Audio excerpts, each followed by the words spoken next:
بسم الله الرحمن الرحيم والصلاة والسلام على رسوله الكريم رب اشرح لي صدري ويسر لي أمري واحلل عقدة من لساني يفقهوا قولي رب علمنا ما ينفعنا وانفعنا بما علمتنا وزدنا علما ما بعد السلام عليكم ورحمة الله وبركاته. Donc aujourd'hui, Inch'Allah, on se voit pour une conférence essentielle. Chaque musulman, même ceux qui sont déjà musulmans depuis des années, ont besoin de temps à autre de discuter de ce genre de sujet, les preuves que l'islam est vrai. Parfois, il y a des doutes qui peuvent nous passer par l'esprit. On n'est pas responsable de toutes les pensées qui peuvent nous passer par l'esprit. Parfois, tu peux avoir des doutes.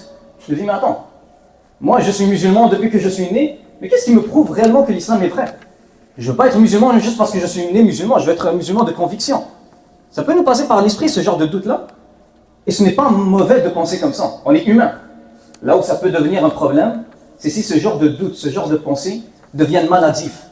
Parce qu'à un moment donné, tu peux atteindre un stade où, peu importe combien de preuves on va te donner pour te rassurer, pour te montrer que, voilà, t'inquiète pas, tu es sur la vérité, ça ne sera jamais suffisant. Il y aura toujours le petit doute, le petit intrusive thoughts en mode, mais imagine si, qu'est-ce qui me garantit que, etc. Donc, tant que c'est à la bonne dose, il y a un petit doute qui t'est passé par l'esprit, tu es parti vérifier, là tu es dans un équilibre qui est sain, Inch'Allah.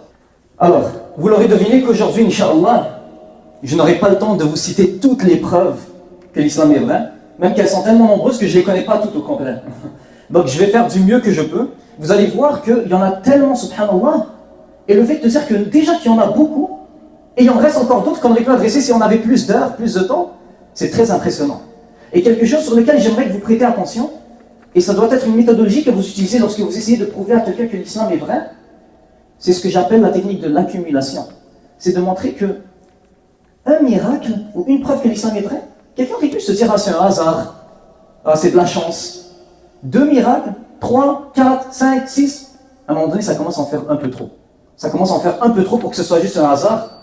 Ça ne peut être que la vérité, subhanallah. Et donc avant de commencer, j'aimerais vous montrer ce hadith.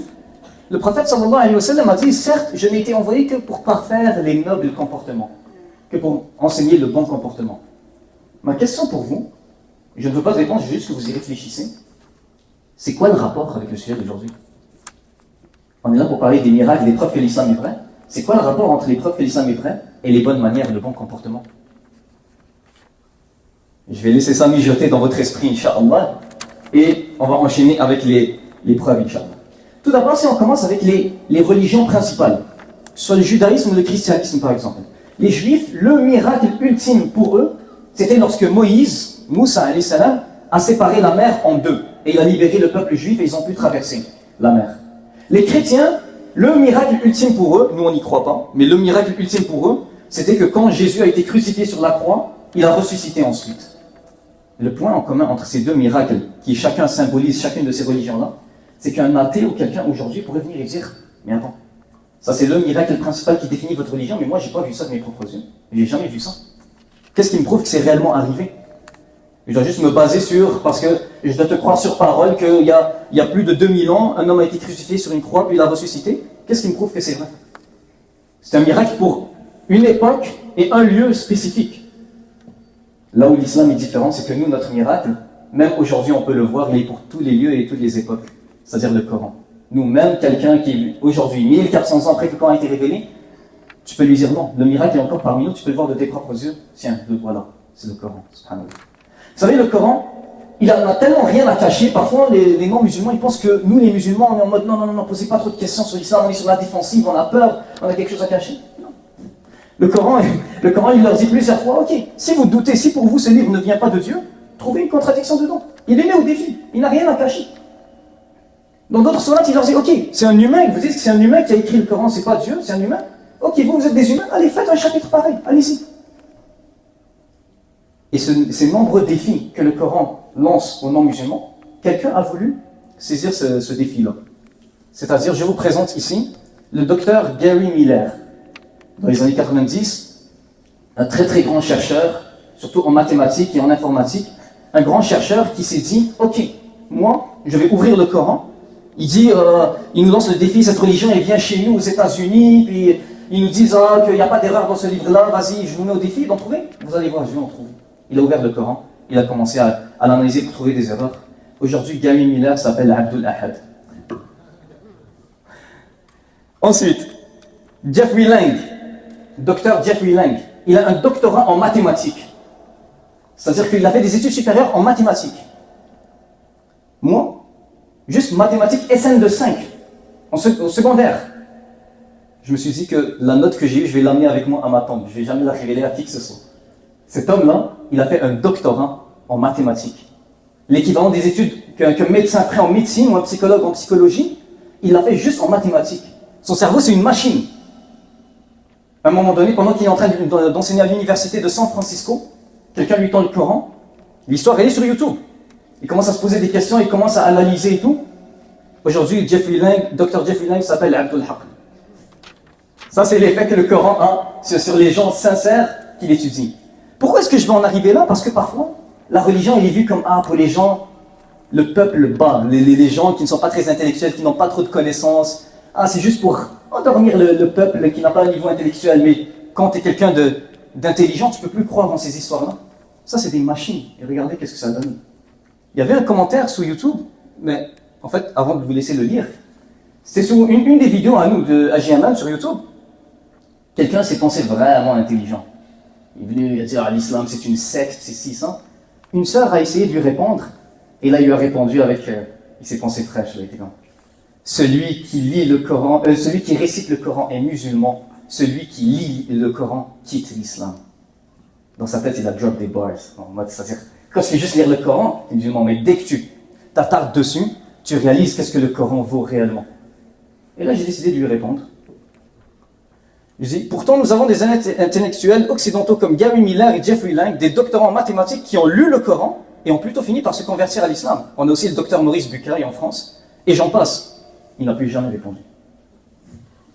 Alors que juste avant, il avait la confiance. Il répondait aux autres avec des catchphrases et autres. Mais en tout cas, cela étant dit, attention, quelque chose que je dois mettre au clair, ça ne veut pas dire que chaque personne qui pose des questions sur l'islam, ou qui veut défier un peu l'islam et les musulmans, qui posent des questions un peu touchy, ça ne veut pas dire que c'est quelqu'un de mal intentionné ou d'islamophobe. Il ne faut pas tomber dans l'autre extrême de « Ok, mais si votre religion est vraie, pourquoi telle et telle chose ?» Et non, on se dit « Ah, t'es un islamophobe, t'es un raciste, ou pourquoi tu poses des questions comme ça ?»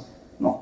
Il y a des gens, parfois, même dans leur manière, ils peuvent te parler de manière agressive, mais ça ne veut pas dire que c'est des malhonnêtes. Soyez patients. Surtout qu'on débarque dans un pays qui a eu des mauvaises expériences avec l'Église et la religion, ça parfois on l'oublie. Déjà, eux, ils ont une mauvaise expérience avec la religion. Là, nous, on est un autre peuple, avec une autre religion qui débarque chez eux. En plus de ça, ils ont entendu et vu plusieurs choses sur certains musulmans, des choses qu'ils font partout dans le monde. On ne peut pas leur en vouloir s'ils sont un peu sceptiques et sur la défensive. Il ne faut pas assumer que c'est des racistes ou c'est des malhonnêtes juste parce que tu dis je lui ai donné des preuves et il ne voulait pas m'écouter. Non. Vas-y, mollo, soyez réalistes et donnez-leur une chance. Subhanallah. Cela étant dit, on peut se lancer dans les miracles, Inch'Allah. Le premier miracle que j'ai pour vous, c'est 3 miracles en un. C'est pour ça que je l'aime. Allah subhanahu wa ta'ala nous dit dans le Coran, les Romains ont été vaincus dans le pays voisin et après leur défaite, ils seront les vainqueurs dans quelques années. Et ça, c'est là qu'on voit que les traductions ne rendent pas justice au Coran. Le Coran a été révélé en langue arabe. Je vous mets en contexte, il y avait 2 puissances, l'Empire perse et l'Empire romain. L'Empire perse venait de battre l'Empire romain. Là, le Coran a prédit que l'Empire romain va avoir sa vengeance. Il va réussir à battre l'Empire perse. En arabe, qu'est-ce que ça veut dire? Ça veut dire dans un intervalle entre 3 et 9 ans. Et il a dit qu'ils ont été vaincus, c'est-à-dire dans la terre la plus basse, géographiquement parlant. Mais déjà, ça c'est 3 informations en une, et je vais vous montrer comment c'est impressionnant.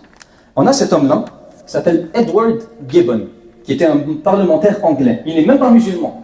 Il a écrit ce livre, l'histoire de la chute et du déclin de l'Empire romain, dans lequel il dit que l'époque dans laquelle cette prédiction a été faite, c'était impossible de réussir à prédire ça. Que l'Empire romain, comment les choses étaient faites, c'était impossible de réussir à deviner que l'Empire romain allait réussir à battre l'Empire perse. C'était impossible. Quand tu voyais l'état des choses sur le terrain. Non seulement le Coran a réussi à prédire que, même si c'était impossible de prédire ça, ça c'est un historien non musulman qui le dit. Non seulement le Coran a réussi à le prédire, il a dit dans un intervalle de 3 à 9 ans. C'est arrivé en 8 ans, donc c'était dans l'intervalle de temps. Et quand tu ouvres un livre qui s'appelle le Physics Fact Book, le livre des faits en physique, tu réalises que la terre la plus basse, c'est la terre proche de la terre morte, proche de la Palestine, et c'est là que justement a eu lieu la guerre. Donc le Coran a prédit qui allait gagner à une époque où c'était difficile de deviner ça, dans le lieu géographique, sans la technologie nécessaire pour deviner que c'était la terre la plus basse, dans l'intervalle de temps qui s'est réellement réalisé. Comment pouvait-il savoir ça? Comment? On va enchaîner avec un autre miracle. Ça, c'était dans le contexte où Qabil, le fils du prophète Adam alayhi salam, a tué son frère Habil. Et là, il ne savait plus quoi faire du cadavre. Voici l'histoire. Elle dit, puis Allah a envoyé un corbeau qui se mit à gratter la terre pour lui montrer comment ensevelir le cadavre de son frère. Et là, Qabil dit, malheur à moi, suis-je incapable d'être comme ce corbeau, à même d'ensevelir le cadavre de mon frère? Vous savez, moi, le type de miracle que j'aime, c'est des miracles qui sont tellement subtils que tu aurais pu passer à travers, à côté, sans même pas le réaliser. Quand on me racontait cette histoire lorsque j'étais enfant, on me disait, Allah lui a envoyé un oiseau pour lui montrer comment enterrer son frère. C'est-à-dire, il y a un oiseau qui est venu, il a tué un autre oiseau, il a fait un trou dans la terre et il a enterré l'oiseau et il l'a enterré avec la terre. On dit, ok, c'est un oiseau qui a montré l'exemple à Qabil. Mais non, Allah précise à 2 reprises dans ce verset que c'était un corbeau. Long and behold, comme ils disent en anglais, en 2014, étude en Angleterre, qui a découvert que précisément les corbeaux ont des rituels de funérailles. L'espèce des corbeaux en particulier organise des funérailles pour leurs semblables qui sont morts, subhanallah. Et quand je lisais cet article qui est paru en 2014, regardez qu'est-ce que l'auteur dit. Donc pendant longtemps, les humains ont reconnu que ces oiseaux avaient des concepts comme ça. Par exemple, regardez au milieu, par exemple, il y a une histoire dans le Coran à propos des corbeaux qui enseignent à Qabil comment enterrer son frère Habil. Donc, c'est un article scientifique en Angleterre. Il cite le Coran comme argument pour dire qu'il y a des peuples avant nous qui avaient déjà prédit ça, subhanallah. Ça, je suis tombé dessus par hasard. J'ai pris cet article pour vous impressionner, c'est moi qui ai fini impressionné. Allah, donc même eux, ils l'ont cité à l'intérieur. Allah ne dit jamais rien pour rien. Mais on va enchaîner. Quand on lit ce verset-là, normalement, il y a quelque chose, un réflexe que chacun d'entre nous devrait avoir. Que ne voyait-il sur la terre afin d'avoir des cœurs pour comprendre et des oreilles pour entendre, car ce ne sont pas les yeux qui aveuglent, mais ce sont les cœurs dans les poitrines qui s'aveuglent. Normalement, tu devrais te poser une question. Mais si jamais tu ne sais pas à quoi je fais allusion, je vais te montrer un deuxième verset. Ils ont des cœurs mais ne comprennent pas, ils ont des yeux mais ne voient pas, ils ont des oreilles mais n'entendent pas. La chose qu'on peut remarquer, il y a plusieurs versets comme cela dans le Coran, qu'on peut remarquer, c'est que souvent Allah, il parle de comment le cœur, c'est lui qui comprend. Le cœur, c'est lui qui raisonne, c'est lui qui réfléchit. Et là, moi, j'ai déjà eu ce réflexe-là, sûrement plusieurs parmi vous l'ont eu aussi. De se dire, mais attends, normalement, ce n'est pas le cœur. Normalement, c'est le cerveau. Est-ce que c'est une erreur scientifique? Pourquoi Allah parle du cœur? Tout ça pour que, au XXIe siècle, des études scientifiques sont sorties pour dire que non seulement le cœur contient des neurones et analyse des informations, mais, comme je vous l'ai souligné ici, le cœur envoie plus d'informations au cerveau que le cerveau en envoie au cœur. Subhanallah. Donc non seulement c'est vrai, le cœur envoie des informations au cerveau, mais il en envoie plus au cerveau que le cerveau en envoie au cœur. Subhanallah. Comment le prophète sallallahu alayhi wa sallam pouvait savoir ça? Comment? Et c'est pas terminé. Il y en a d'autres. Il y en a un que j'aime bien parce que c'est 2 miracles en un. Et il a fait de la lune une lumière et du soleil une lampe. Ça, c'est là qu'on voit comment, encore une autre fois, les traductions ne rendent pas justice au Coran en arabe. Allah, subhanahu wa ta'ala, utilise 2 termes différents pour la lune et pour le soleil. Comme par exemple pour le soleil, il parle d'une source de lumière. Pour la lune, il dit juste une lumière. Il aurait pu utiliser le même terme pour les deux. Il a utilisé un terme différent pour chacun des deux. Comme si ce n'est pas le même type de lumière pour les deux. Tout ça pour que des centaines d'années plus tard, on découvre que la lune ne crée pas de lumière. Elle fait juste réfléchir la lumière du soleil. Ce n'est pas sa lumière à elle. La lune ne crée pas de lumière. Mais pourquoi est-ce que je dis que c'est 2 miracles en un? Parce que souvent on nous a accusés, ça m'est déjà arrivé moi en classe, on nous a dit, ouais, le Coran a juste copié la Bible. Et la Bible, plus précisément dans l'Ancien Testament, elle dit que autant la lune que le soleil produisent de la lumière, ce qui est une erreur scientifique.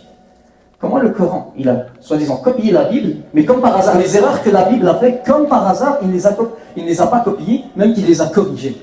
Subhanallah. Et j'en passe et j'en passe. Il y a d'autres miracles. Quand je vous dis par exemple, j'aime les miracles tellement subtils, en général, vous connaissez l'histoire de Ashab al-Kahf, les gens de la caverne. Ce sont des gens, des jeunes qui sont partis, ils ont dormi. Allah les a endormis pendant 309 ans dans la grotte. Comme je vous ai dit, j'aime les miracles tellement subtils que tu te dis, ça ne peut pas être un hasard. Le genre de détails que tu aurais pu passer à travers sans les réaliser. Allah, il dit à un moment donné, c'est-à-dire pendant qu'ils dorment, Allah dit, il les faisait retourner. Tu sais, parfois quand tu dors sans réaliser, tu te tournes sur le côté gauche, le côté droit, etc. quelqu'un pourrait lire ça, et astaghfirullah, bien sûr, on respecte le Coran, il pourrait se dire, ça sert à quoi cette information-là? C'est un peuple, oui, ils ont fui un tyran, ils sont partis se cacher dans une grotte, ils sont restés là-bas 309 ans, ils étaient un nombre impair de jeunes, ils avaient un chien avec eux, etc. Ok, ils nous racontent l'histoire. Mais le détail de, et pendant qu'ils dormaient, on les faisait se retourner, je peux te dire, mais c'est tellement un détail de trop, on n'en a pas besoin, ça ne change rien à l'histoire. Seulement pour que des centaines d'années plus tard, les scientifiques viennent nous dire que lorsque tu dors, on a un réflexe de toujours se retourner, parce que si tu dormais toujours sur le même endroit pendant plusieurs heures de suite, le sang va se bloquer dans l'endroit sur lequel tu es constamment appuyé, jusqu'à ce que carrément la pression artérielle pourrait carrément exploser. Imaginez quelqu'un qui aurait dormi 309 ans dans la même position, c'est impossible qu'il survive scientifiquement parlant. Pourtant, il n'y a personne à cette époque-là qui aurait pu deviner ce détail. Si c'est le prophète Mohammed qui a écrit le Coran, il aurait pu ne pas mentionner ce détail dans le Coran, puis les gens n'auraient même pas prêté attention à ça, ils auraient dit c'est un détail, ils n'auraient pas dit mais pourquoi tu n'as pas précisé qu'ils se retournent durant leur sommeil? Non, ça a été précisé pour que des centaines d'années plus tard, on réalise que c'était un miracle, subhanallah. Et là, on va switcher vers la sunna, les hadiths du prophète sallallahu alayhi wa sallam. Dans un hadith, le prophète sallallahu alayhi wa sallam nous dit, l'heure, c'est-à-dire la fin des temps, ne sonnera pas avant que la péninsule arabique ne retrouve sa verdure et ses rivières d'antan. C'est-à-dire, autrefois, il y avait de la verdure et ça va revenir. Mais comprenez quelque chose, le prophète sallallahu alayhi wa sallam, quand il fait cette prédiction, il est en Arabie, une terre qui est... Nous, on le sait qu'en Arabie, il y a le désert, etc., les tentes, les chameaux, etc., on connaît l'histoire. Mais comprenez que c'était une terre tellement sec et aride que personne ne voulait vivre là-bas. C'était sec, complètement sec. De prédire qu'il y aura du gazon qui va revenir là-bas, c'est impossible à imaginer. Eh bien, les images que je m'apprête à vous montrer, ce pas des images que j'ai eues de ChatGPT. Ce pas des images qu'une khalti m'a envoyées sur WhatsApp. C'est sur le site officiel de la NASA. Il te montre 1987. La terre d'Arabie, 1991, 2000 et finalement 2012, là-bas. Vous voyez les points verts qui commencent à grandir constamment? Ça, c'est avec les satellites de la NASA, seulement au 21e siècle, des satellites qui ont coûté des milliards et des milliards de dollars, ils découvrent qu'il y a de la verdure qui est en train de grandir constamment, d'année après année. Comment le prophète sallallahu alayhi wa sallam pouvait savoir ça? Est-ce qu'il avait des satellites à son époque? Non. Et même s'il en avait, à son époque, ça a commencé en 1987. C'était pas en an 620 ou 630 ou autre. Comment pouvait-il savoir ça? Et c'est pas terminé, on enchaîne. C'est là que vous voyez que ça peut pas être un hasard. On enchaîne. Ce miracle, vous le connaissez tous en général, mais je veux insister dessus parce qu'il est très puissant et c'est plusieurs miracles en un, encore une fois. Le prophète sallallahu alayhi wa sallam a dit, et tu verras les va-nu-pieds ou les bédouins démunis et éleveurs de moutons rivaliser dans la construction de hauts édifices. Mais ça, avant de commenter dessus, je vais le combiner à un autre hadith, parce que celui-là en général vous le connaissez, mais un autre hadith rapporté par Muslim que plusieurs ne connaissent pas. Et il faut les combiner ensemble, les hadiths. Il a dit, la terre vomira ses trésors. Là maintenant, on va combiner tout ça. Il te dit qu'un peuple arabe, c'est-à-dire autrefois dans le désert, c'était juste des éleveurs de moutons, marchaient nu-pieds, ils n'avaient pas, même leurs vêtements, tu voyais que c'était juste des bédouins et autres. Quelque chose va faire qu'ils auront assez de budget pour construire des bâtiments très hauts et ils vont même rivaliser dans ça. Qu'est-ce qui s'est passé dans les dernières années, que ce soit aux Émirats Arabes Unis, en Arabie Saoudite, qu'est-ce qui a été découvert qui tout d'un coup a enrichi les Arabes? Le pétrole. Le pétrole, quand il sort comment? La terre vomira ses trésors. Et là, aujourd'hui, ces mêmes gens-là, que ce soit à Dubaï ou autre, ils sont devenus des multimilliardaires, ils construisent des bâtiments hauts, et subhanallah, si je reviens au hadith, ils vont rivaliser, ce sera une compétition. Le prophète sallallahu alayhi wa sallam a choisi, pas n'importe quel terme, il a dit ce sera une compétition. Aujourd'hui, dans le Guinness, record Guinness, là, il parle de, ok, telle tour, Burj Khalifa ou autre, c'est la plus haute, maintenant on va battre le record. Ok, c'est tel nombre de mètres, cette tour-là, nous maintenant on va construire une tour encore plus haute, comme ça c'est nous qui aurons le record, etc. Et ils rivalisent dans ça. Subhanallah. Il a prédit qui, comment, quoi et avec quel état d'esprit ils vont faire ce qu'ils font. Vous ne trouvez pas que ça en fait beaucoup? Et subhanallah, comme j'ai dit, ce n'est pas terminé, mais faute de temps, je vais enchaîner avec un autre volet. Mais ça, c'est sans parler des hiéroglyphes, le langage des Égyptiens anciens, qui était pendant longtemps une langue morte. On ne savait même pas qu'est-ce que ça voulait dire. Quand finalement on les a déchiffrés récemment, on a trouvé que ça décrivait des choses sur cette civilisation que le Coran a dit exactement. Par exemple, le Coran, il parle de Haman. Pendant longtemps, les gens disaient, c'est qui Haman? C'est pas un personnage connu en histoire. Quand finalement ils ont déchiffré les hiéroglyphes, ils ont découvert qu'effectivement, il y avait un Haman qui existait, plus encore, c'était le chef, le ministre de la construction. Et dans le Coran, Pharaon, il parle à Haman, il dit construis-moi une tour. Non seulement il existait, il avait même la fonction que le Coran lui a attribuée. Sans parler du dirigeant à l'époque de Youssouf alayhi salam versus Pharaon à l'époque de Moussa. Les miracles ne manquent pas. Je pourrais en citer jusqu'à demain, encore et encore et encore, mais subhanallah, je pense que vous pouvez vous faire une idée. Un, ça aurait pu être un hasard. Le prophète sallam aurait pu être chanceux, il a bien deviné. 2, 3, 4, parfois 3 miracles dans le même verset. Je me dis, il va y avoir une explication. Je reviens à ce hadith. Il n'était envoyé que pour parfaire les nobles comportements. Je vous l'avais montré au début, mais c'est quoi le rapport avec ce hadith? On va y revenir un peu plus tard. C'est juste que je ne veux pas vous l'oublier. Le nail in the coffin, comme ils disent en anglais, c'est cet homme ici, Mohammed Mustafa Al-A'zami. Il a fait une longue étude dans laquelle il a sorti, je vous mettrai le lien, Inch'Allah, pour ceux qui en ont besoin. Il a pris plus de 15 000 parchemins du Coran, surtout de l'université de Sana'a, à partir de 950 copies différentes.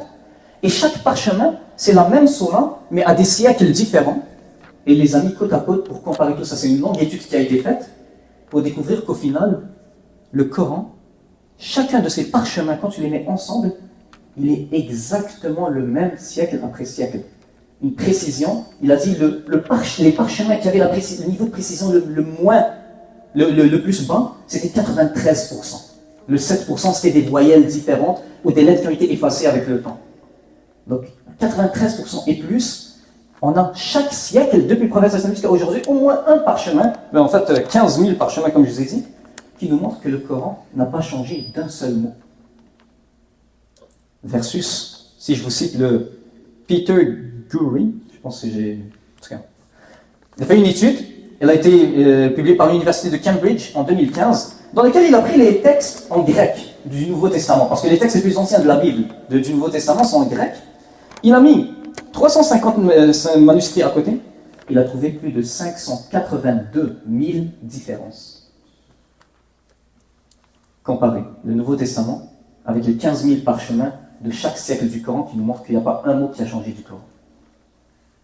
Et la preuve que le Coran ne peut pas avoir changé, c'est cette vidéo ici. Je l'ai montré à plusieurs personnes et je suis un grand fan de cette vidéo. Le Cheikh Saïd Al-Kamali, c'est un des plus grands cheikhs que nous avons présentement. Regardez qu'est-ce qui va se passer. La vidéo elle est en arabe, je vais quand même vous laisser l'écouter, Inch'Allah, et je vais vous expliquer qu'est-ce qui s'est passé.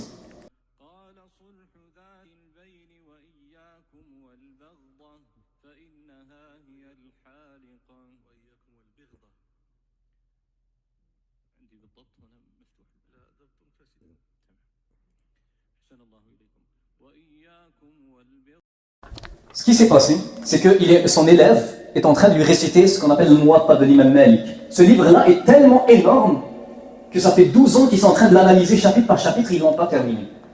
Il était en train de réciter le livre, puis Cheikh Saïd Kamali, il n'a pas de livre, c'est juste par cœur, il fait juste écouter. L'autre s'est trompé d'une lettre. Il a dit Barda au lieu de Berda. Il a corrigé une voyelle, c'est pas une lettre, une voyelle. Au lieu du A, il a dit I. Il a corrigé une voyelle, il a corrigé. L'autre lui a dit non, mais dans mon texte, ça dit Barda. Il a dit c'est une faute d'impression. C'est-à-dire qu'il connaît tellement par cœur le livre qu'il sait même quand il y a une voyelle qui a été mal imprimée, qui a été mal glissée. Une voyelle, il la spot dans un livre qui prend 12 ans à analyser. Comment est-ce que quelqu'un aurait pu changer le Coran sans que des gens comme lui ne le remarquent? Une simple voyelle, il l'a remarqué. Et des phénomènes comme lui, on en a par millions dans le patrimoine, qui connaissent le Coran par cœur. Juste si l'imam, pendant qu'il récite le Coran, il prononce un mot qui n'existe pas dans le verset, qu'est-ce qui va se passer? Il y aura plein de gens qui vont le corriger. À quel moment est-ce que quelqu'un aurait pu corrompre le Coran, ou changer ou rajouter des versets qui n'existaient pas, sans qu'on ne le réalise? En d'autres termes, si on récapitule, nous avons un texte dont nous avons la garantie, la preuve, qu'il n'a jamais changé, et qui, en plus de ça, a prédit des choses qui ont fini par se réaliser, ou a mentionné des choses que normalement l'auteur n'avait pas la technologie nécessaire pour les deviner. Ça commence à en faire beaucoup. Et ce n'est pas terminé. On va prendre un autre angle. Ce livre, l'histoire du peuple juif, a été écrit par un non-musulman. Quand on va à la page 248, parce que Allah nous dit dans le Coran, il nous dit que le prophète Mohammed sallallahu alayhi wa sallam, si je ne me trompe pas dans Surat Al-A'raf, mais à confirmer, est mentionné dans les textes des peuples anciens. C'est-à-dire il était foreshadow, il était mentionné dans les textes religieux avant même qu'il n'apparaisse. Et bien quand tu vas à la page 248 de ce livre-là, ça dit que le peuple juif, à un moment donné, pour aucune raison, quelques années avant l'arrivée de l'islam, pour aucune raison, ils ont juste décidé de prendre toutes leurs affaires puis d'aller s'installer en Arabie. Et ils disent que normalement en Arabie, il n'y a pas de ressources, c'est une terre aride et difficile, les tribus là-bas, ils sont en train de se faire la guerre entre eux, ils n'ont aucune raison, mais ils ont décidé d'aller s'installer là-bas. Pourquoi? Comme s'ils attendaient quelque chose. Pour aucune raison, ils ont juste décidé d'aller s'installer là-bas quelques années avant l'arrivée de l'islam, comme par hasard. On va aller plus loin. Dans ce livre ici, quand tu vas à la page 20, ça dit que plusieurs familles juives avaient l'habitude, mais en fait, il a dit que c'était quand même rare, mais ça arrivait qu'ils donnaient un nom à leurs enfants qui était Ashhamoudat, qui veut dire l'homme des lumières, Mohammed, avant l'arrivée de l'islam. Ils se sont installés en Arabie et ils donnaient déjà ce nom-là à leurs gens. Comme s'ils attendaient que quelqu'un arrive de ce nom-là. Quand tu ouvres l'Ancien Testament, que tu vas dans le livre d'Isaïe, chapitre 42, ça dit qu'il y a un serviteur de Dieu qui va venir, qui va amener la justice, et le peuple de Kédar vont se réjouir. Qui est Kédar? On ne va pas donner nous la réponse, on va utiliser leur Bible à eux. Dans Genèse, chapitre 25, ça dit que Kédar est un descendant du prophète Ismaïl. Qui est le prophète qui a descendu du prophète Ismaïl? C'est un fait connu, c'est le prophète Mohammed sallallahu alayhi wa sallam. Avec leur Bible, tu vois qu'il y a un homme, descendant d'Ismaïl, qui s'en vient, qui va ramener la justice. Il a ramené une religion qui a changé l'humanité entière. On voit qu'il y a des peuples qui l'attendaient déjà, qui se sont déjà installés là-bas. Je te dis, donc au final, si on récapitule, on a un homme qui était attendu depuis longtemps. Il a été prédit dans des livres d'histoire. Une fois qu'il est arrivé, il a ramené une religion, un livre qui n'a jamais changé. Dans ce livre, plusieurs choses ont été prédites qui ont fini par se réaliser. À un moment donné, ça ne peut pas être un hasard. D'où le fait que, subhanallah, les gens sincères réalisent ce genre de choses-là. Donc, on va continuer, Inch'Allah, mais maintenant, on va adresser le hadith. Pourquoi est-ce que j'ai mis ce hadith? Parce que là, nous parlons des preuves que l'islam est vrai. Mais écoutez, l'importance du bon comportement, on ne va jamais en parler assez. Pourquoi j'ai mis ce hadith? Parce que tu as beau avoir toutes les preuves du monde que l'islam est vrai, si les gens n'aiment pas ton attitude, ils ne voudront pas t'écouter. Et après, toi, tu vas te dire, mais là, je lui ai donné toutes les preuves, il n'a pas voulu m'écouter. Oui, mais parce que tu dois gagner le cœur de la personne. On a tous, par exemple, des amis ou des gens qu'on connaît que parfois, à cause de son attitude ou peu importe, tu n'as pas envie de lui donner raison, même si tu sais qu'il a raison, à cause de son attitude. Voilà pourquoi Abdullah ibn Mas'ud, il disait, c'est un compagnon du prophète sallallahu alayhi wa sallam, il disait, Jubilatil qulubu ala hubbi man ahsana ilayha wa bughdi man asa'a ilayha. Ce qui veut dire, traduction approximative, Allah a créé les cœurs humains de façon à ce qu'elles aiment ceux qui leur font du bien et elles détestent ceux qui leur font du mal. C'est naturel. T'es bon envers quelqu'un, il va t'aimer. T'es mauvais envers quelqu'un, il ne va pas t'aimer. Donc, essaye de gagner le cœur de la personne, sinon même si tu lui donnes des preuves, s'il ne t'aime pas, il ne veut pas t'écouter. Et c'est pour ça que nous, on apprend la religion. Je vous avais dit dans la conférence sur comment apprendre la religion. On n'apprend pas la religion pour devenir dur sur les gens ou lourd sur les gens. On veut au contraire gagner les cœurs des gens. Il y avait un homme, une personne qui avait... c'est-à-dire, il était en divergence avec un musulman qui prêche la religion. L'autre n'était pas d'accord avec lui sur certains sujets religieux. Il lui a dit... Et j'ai vu ça de mes propres yeux sur les réseaux sociaux. Il lui a dit, Wallah, Wallah, Wallah. Il a juré 3 fois. Il a dit, Wallah, Wallah, Wallah. Dès que j'arrive devant la Kaaba, le premier doigt que je fais, c'est contre toi. Pourquoi? Parce que dans un hadith, le prophète sallallahu alayhi wa sallam a dit que quand tu vois la Kaaba, dès que tu la vois, ton doigt est exaucé. L'autre a répondu, il a dit, imagine, t'as le glitch ultime. T'arrives, t'as les doigts, ils sont exaucés. Ta première utilisation de ce cadeau qu'Allah t'a fait, c'est pour demander à Allah d'anéantir un frère en islam à toi. Alors que, sûrement que ce frère, ce hadith, il le connaît par cœur, il le connaît en arabe carrément. Mais comme je vous ai dit dans la conférence sur comment apprendre la religion, ça ne dépend pas de combien de choses tu connais par cœur. C'est quoi que tu en fais comme utilisation. Parce que comme il y en avait un autre, il nous harcelait tout le temps, il n'était jamais d'accord avec nous sur ce qu'on faisait. À un moment donné, j'ai arrêté de lui répondre sur AGMM. Alors à un moment donné, il m'a dit « Salam alaikum ». Je ne lui ai pas répondu. Il a dit « Salam alaikum ». Je ne lui ai pas répondu. Parce que moi, je sais pourquoi. Je sais pourquoi il veut nous écrire. Et là, il a dit, le prophète sallallahu alayhi wa sallam a dit que c'est une obligation sur le musulman de répondre au salam de son frère. Il a raison. C'est juste que parfois, comme je disais, en islam, c'est peser les pour et les contre. Quand tu vois que le frère, il veut juste de la fitna et tout le temps se battre avec toi, tu réponds plus pour éviter les conflits. Donc je ne lui répondais pas. Salam alaikum, salam alaikum. Et là, il me dit, je vous harcèlerai jusqu'au jour du jugement dernier. Salam alaikum, salam. Je dis, ok, on a affaire à un try hard quand même. Donc là, c'est là que j'ai ouvert la conversation. Je lui ai dit, écoute mon frère, répondre au salam de ton frère en islam est une obligation, mais harceler ton frère jusqu'au jour du jugement dernier, c'est une interdiction aussi. Et là, il m'a dit, ah, mais parce que, blablabla, puis là, on a commencé à argumenter. Mais c'est là que tu vois que certains, ils apprennent des hadiths par cœur. Ce hadith, il est vrai. Que répondre au salam de ton frère est une obligation, c'est vrai. Le hadith de Dua est exaucé devant la Kaaba, c'est vrai. Mais regardez de quelle manière ils utilisent ce genre de choses-là. C'est pas pour ça qu'on apprend la religion. Les preuves, les miracles que vous avez vus aujourd'hui, c'est pas pour dire, ah, maintenant on a les preuves ultimes, vas-y, on va commencer à haggar les non-musulmans, on va les harceler, on va les spam de ce genre de preuves, puis s'ils n'acceptent pas, c'est que c'est des malhonnêtes, c'est des koufars, c'est pas pour ça qu'on apprend la religion. Il y a un dua que vous devez apprendre, c'est Rabbana la taj'alna fitnatan lilladhina kafaru. Seigneur, ne fais pas de nous un sujet de tentation pour ceux qui ont mécru. C'est-à-dire, ne fais pas qu'à cause de nous, ceux qui ne sont pas musulmans n'aient pas envie de se convertir à l'islam. Il y avait une fille qui, quand j'étais au cégep, chaque fois que le cours terminait, on prenait le bus ensemble. Ce n'est pas pour les raisons que vous pensez, c'est juste parce que on terminait le cours en même temps, il y avait un seul bus qui nous ramenait à la gare. Et là, à un moment donné, j'ai essayé de lui faire de la da'wa, lui parler d'islam et tout. Et là, elle m'a dit, à 2 reprises, on a failli me voler mon téléphone, et les 2 fois, c'est en arabe. Alors, elle, je me suis arrêté quelques secondes, je me suis dit, elle, je ne vais pas lui dire l'Empire, qu'est-ce qu'elle en a à faire de l'Empire romain, l'Empire perse, la NASA, qui a découvert que les terres d'Arabie redeviennent vertes, le cœur de l'islam, juste redonnez-moi mon téléphone. Elle ne veut rien savoir, juste redonnez-moi mon téléphone. D'où le fait que donc parfois, il faut faire attention à ton attitude aussi, que tu ne donnes pas le goût sinon aux autres d'adhérer à ta religion. Regardez cette vidéo-là. Je ne comprends pas pourquoi il y a des emojis qui... Vous connaissez normalement Adel, il fait beaucoup d'erreurs sur les réseaux. Je ne comprends pas pourquoi il y a des emojis qui rient, mais en tout cas, prêtez attention à la vidéo, ça s'est passé, je pense, soit ici ou en France, subhanallah. This is one of the saddest videos I've seen in a while. Listen.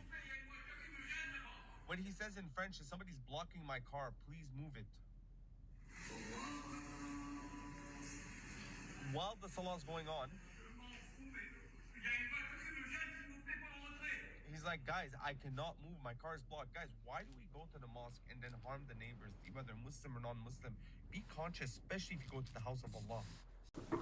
Dans le fond, quelqu'un dans le parking de la mosquée a bloqué la voiture de ce gars-là. Il vient, il dit, s'il vous plaît, j'ai besoin de passer, mais les gens sont en train de prier, ils ne peuvent pas lui répondre. Là, il a vu en frustré, puis il a quitté.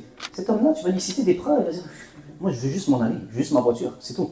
Donc, parfois, il faut faire attention avec son attitude. Il y a déjà assez de clichés sur nous comme ça. C'est comme par exemple, il y avait un mime que je voyais souvent, alhamdoulilah, il commence à disparaître, mais je le voyais souvent sur les réseaux, ça disait Samuel attend la sortie du nouvel iPhone, Karim attend la sortie de Samuel. Il te montrait Karim avec une cagoule. Il disait, subhanallah, si c'est ça l'image qu'ils ont de nous, à un moment donné, et c'est trop facile de dire non, mais ils ne doivent pas regarder les musulmans, ils doivent regarder l'islam. L'islam est parfait, pas les musulmans. C'est vrai, mais c'est trop facile à dire, ils sont humains. Donnez-leur une chance aussi, aidez-les avec votre attitude. Mais donc pour revenir aux preuves que l'islam est vrai, juste pour qu'on conclue rapidement parce que c'est bientôt l'heure de la prière, subhanallah, Allah a envoyé un miracle à chaque prophète adapté pour son époque. Le prophète Moussa alayhi salam a été envoyé en Égypte, à une époque où en Égypte il y avait beaucoup de sorcellerie et de magie noire qui étaient utilisées. Il lui a donné un miracle qui pouvait ressembler à leur illusion, mais qui était un vrai miracle, le serpent, et il a détruit toute leur magie. Le prophète Isa alayhi salam a été envoyé, c'était l'empire romain qui dirigeait la Palestine, et ils avaient beaucoup ces croyances-là, le dieu de l'amour, Vénus, Mars, etc., le dieu de la guérison, etc. Il lui a donné ces miracles, il pouvait ressusciter les morts, il pourrait guérir les lépreux et les aveugles, des miracles pour l'époque. Et bien quand le prophète alayhi salam est apparu, Allah lui a donné le Coran, à une époque où la puissance des Arabes, c'était leur littérature arabe, le Coran a été un niveau au-dessus de eux, il était un level trop élevé pour eux en littérature. Après ça, la norme dans l'humanité, le symbole de pouvoir, c'était la science, les découvertes en sciences, en technologie. Le Coran avait une longueur d'avance. Il avait prédit des choses scientifiques qui ont été découvertes seulement plus tard. Aujourd'hui, le débat aujourd'hui, c'est autour de l'éthique, les valeurs, la spiritualité, etc. Le Coran, il nous donne des exemples de valeurs et autres que c'est seulement aujourd'hui qu'il découvre. Subhanallah, tu remarques que dans le Coran, chaque chose qui est interdite, comme par hasard, on découvre qu'il y a un mal derrière pour les êtres humains. Je vais donner un exemple. Et ça, c'est un miracle. Ça prouve que l'islam veut notre bien, et en plus, c'est un miracle. Le prophète sallallahu alayhi wa sallam a dit que lorsque l'immoralité sexuelle va se répandre dans la société, il y a des maladies qu'on ne connaissait pas qui vont commencer à se répandre. Je suis tombé sur ces 2 articles-là, la syphilis et la gonorrhée, donc 2 maladies qui sont en train d'augmenter. Au point que la première, il y a une augmentation de 340%, l'autre, c'est une augmentation de 1047%. À une époque où on a tellement d'éducation à la sexualité, on a une montre de contraception, etc., les maladies sexuelles ne cessent d'augmenter. Et ils ne comprennent pas pourquoi. Le prophète sallallahu alayhi wa sallam l'avait prédit. Non seulement tu vois qu'il a prédit des choses qui se réalisent, Et en plus de ça, tu as la preuve que quand l'islam interdit quelque chose, c'est pour une raison. Il y a un bien derrière chaque chose que l'islam interdit. Et comme si ce n'était pas assez, je vous présente ce peuple, les Esquimaux. Quand l'islam est venu, il a réussi à battre l'empire romain et perse. Un historien anglais, il a dit, c'était comme si je vous disais que les Esquimaux avaient battu l'empire, l'URSS et les États-Unis, qui étaient les deux puissances mondiales lors de la guerre froide. Un peuple sans technologie qui a réussi à le battre, c'était impossible. Cette religion a juste débarqué de nulle part, elle a révolutionné le game. Elle a battu les plus grands empires, mais elle s'est étendue, et jusqu'à aujourd'hui, c'est la religion qui grandit le plus. Et comme si ce n'était pas assez, on va juste se mettre à la place du prophète sallallahu alayhi wa sallam, et ce sera mon dernier argument avant de conclure pour la prière, Inch'Allah. Mettez-vous à la place du prophète Mohammed sallallahu alayhi wa sallam. Pourquoi inventerait-il cette religion-là? Certains ils disent, il a amené la religion pour manipuler le peuple. Okay. C'était celui qui appliquait le plus sa religion. Il faisait plus de prières que nous. Il faisait plus d'actes d'adoration que nous. C'est-à-dire son mensonge, il y croyait plus que nous. Si moi, j'ai une compagnie de jus, j'ai créé une marque de jus, ok? Puis dans ce jus-là, j'ai mis beaucoup de poison pour que ceux qui vont le boire seront empoisonnés. Est-ce que je vais boire de ce jus-là, moi? Non. C'est moi qui l'ai créé, je sais qu'est-ce qu'il y a dedans. Mais le prophète sallallahu alayhi wa sallam, c'est lui qui aurait inventé l'islam pour nous manipuler, c'est celui qui l'appliquait le plus. Qu'est-ce qu'il a gagné de ça? Ça, c'est sans parler de tous les problèmes qui s'est tapé à cause de son message. Voilà pourquoi, si on y va avec la logique, le prophète sallallahu alayhi wa sallam, il y a trois options avec lui. Soit c'était un menteur, soit c'était un fou qui a halluciné des choses, soit c'est un véridique qui dit la vérité. Tout ce qu'il dit, c'est la vraie religion, ce qu'il a dit. Ça ne peut pas être un menteur comme on vient de le voir, c'est celui qui appliquait le plus ce message-là, qui y croyait le plus. Ça ne peut pas être un fou, il a prédit des choses qui se sont réalisées, il a mentionné des choses qui n'avaient pas la technologie normalement pour les confirmer. Ça ne peut être que quelqu'un de véridique. Et donc voilà pourquoi lorsqu'on récapitule le tout, subhanallah, on a un homme qui a été mentionné dans des textes, avant même qu'il apparaisse, il y avait déjà des textes qui parlaient de lui. Une fois qu'il est apparu, il a ramené un message qui n'a jamais changé. Dans ce message, il a prédit des choses qui se sont réalisées, il a mentionné des choses que c'est seulement avec la technologie qu'on les a découvertes, et dans ce message-là, chaque chose qu'il nous dit de ne pas faire, comme par hasard, se révèle être mauvaise pour la société. Tu combines tout ça, tu te dis, Allahu Akbar, Alhamdulillah, nous avons la religion de la vérité, et vous pouvez en être fiers. Alhamdulillah pour l'islam, vous pouvez être fiers d'être sur la religion de la vérité. Barakallahu fikum, wassalamu alaikum wa rahmatullahi wa barakatuh.